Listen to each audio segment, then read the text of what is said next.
مرا ہوا کسے کہتے ہیں؟ جس کے اندر حس ختم ہو جائے، احساس ختم ہو جائے. تو سزا کس سے ہے جب احساس ہی نہیں؟ پتہ چلا حس ہوتی ہے، قرآن کہتا ہے احساس ہوتا ہے، تبھی تو اس سے سوال جواب ہوتے ہیں. تبھی تو آپ قبرستان جاتے ہیں اور کہتے ہیں السلام علیکم یا اہل القبور. اگر اس کو احساس ہی کوئی نہیں، وہ سنتا ہی نہیں قبر میں، تو سلام کس کو کر رہے ہیں؟ سلام تو سوئے ہوئے کو جائز نہیں، مرے ہوئے کو کیسے جائز ہوگا؟ آپ کے گھر میں کوئی سویا ہوا ہو تو شریعت کیا کہتی ہے کہ جائیں جا کے اسے سلام کریں، السلام علیکم، الو اٹھو السلام علیکم.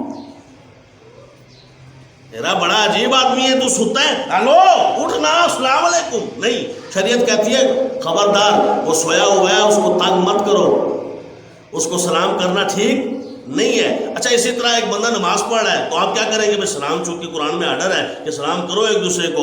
وَإِذَا حُيِّيتُم بِتَحِيَّةٍ فَحَيُّوا بِأَحْسَنَ مِنْهَا أَوْ رُدُّوهَا. چلو میں سلام کر دیتا ہوں، السلام علیکم. جواب نہ دو تو آپ اس کو جھنجھوڑنا شروع کر دو. نہیں، پتہ چلا سلام کی بھی حدیں ہوتی ہیں. کرو سبحان اللہ یار، سلام کی حدیں ہیں. اور یہ دین ہے جو کہتا ہے ارے اگر نماز پڑھ رہا ہو سلام نہیں کرنا، اگر سویا ہوا ہو سلام نہیں کرنا، قرآن پڑھ رہا ہو سلام نہیں کرنا، حالانکہ وہ زندہ ہے، حالانکہ وہ تمہارے سامنے جاگ بھی رہا ہے، سلام نہیں کرنا حدیں ہے. پر یہ بھی ہے کہ قبرستان جاؤ تو کہہ دیا کرو السلام علیکم یا اہل القبور. یا رسول اللہ ہم کیسے سلام کریں؟ وہ من کیا ہے؟ وہ تو زندہ ہی نہیں، وہ تو سنتا ہی نہیں، پھر کیسے سلام کرے؟ فرمایا مر گیا ہے، پر یہ کس نے کہا کہ نہیں سنتا؟ یہ کس نے کہا کہ نہیں سنتا؟ تمہارا کام ہے سلام کرنا، سنانا رب کا کام ہے. وہ سنے گا بھی اللہ کی عطا سے اور تمہیں جواب بھی دے گا. ہاں اس کا جواب تم نہیں سن سکتے.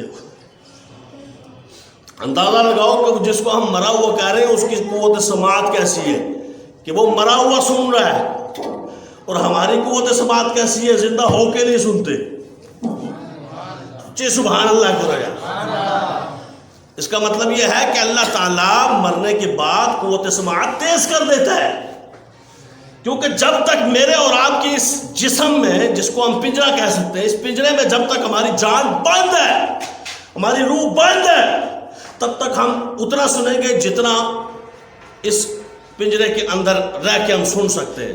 پر روح جب اس سے آزاد ہو جاتی ہے نا، اس پنجرے سے نکلتی ہے، تو روح بڑی طاقتور ہو جاتی ہے. اتنی طاقتور ہوتی ہے، اتنی طاقتور ہوتی ہے کہ ابھی آپ قبر میں دفنا کے ہی آتے ہیں، صرف دفنا کے آتے ہیں، مردے کو دفنا کے آتے ہیں، تو وہ روح چونکہ اب پنجرے سے باہر ہے اور بڑی طاقتور ہے، تعلق تو ہے جسم کے ساتھ، اور اتنی زیادہ طاقتور ہے کہ میں اور آپ جن قدموں سے واپس آتے ہیں نا، اور ہلکے ہلکے قدم ڈال کے آتے ہیں، جن کی آواز مجھے اور آپ کو نہیں آ رہی ہوتی، قدموں کی آواز چھوٹی سی، بالکل تھوڑی سی مختصر سی آہٹ آواز.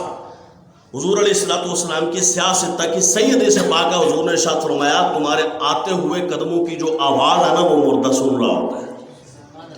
مردہ سن رہا ہے، میں اور آپ زندہ ہو کے اپنے چلنے کی آواز نہیں سن پا رہے، وہ سن رہا ہے. کیوں؟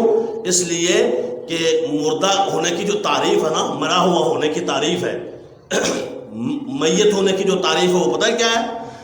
وہ تعریف یہ ہے کہ زندہ کہتے ہیں، حیات کہتے ہیں اس چیز کو کہ روح جسم میں ڈالی جائے، پنجرے میں روح ڈال کے قید کر دی جائے، اسے کہتے ہیں حیات، زندگی، زندہ ہونا. اور روح نکال دی جائے، اسے کہتے ہیں مرا ہوا ہونا. بندہ مرا ہوا ہے جو مردہ ہے.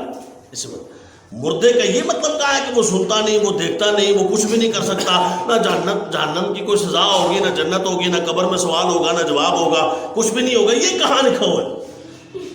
لوگوں کو یہ بھی خیال نہیں ہوتا کہ مردہ اور حیات اور ممات کہتے کسے، اس کی تعریف کیا ہے. اور اس روح کو جسم کے پنجرے میں بند کر دو تو حیات ہے، نکال دو تو اسے ممات کہتے ہیں، یعنی یہ مردہ ہو گیا، ختم ہو گیا. اب ہوتا کیا ہے کہ نکلنے کے معن بعد جب آپ قبر میں دفنا کے آتے ہیں تو اللہ تعالیٰ پھر سے حکم دیتا ہے، اور جبریل حضرت اسرائیل دوبارہ سے اس روح کا تعلق اس جسم سے کر دیتے ہیں. اسی لیے تو پھر وہ اٹھ کے بیٹھ جاتا ہے، دائیں دیکھتا ہے بائیں، اور پھر وہ حدیث پاک سید اس میں آتا ہے کہ وہ منکر نکیر آتے ہیں فرشتے، اس سے پوچھتے ہیں مر ربو کا، کون ہے تیرا رب؟ تو وہ اگو یہ تو نہیں کہتا کہ میں تو وفات پا گیا ہوں، مجھے کیا پتہ ہے.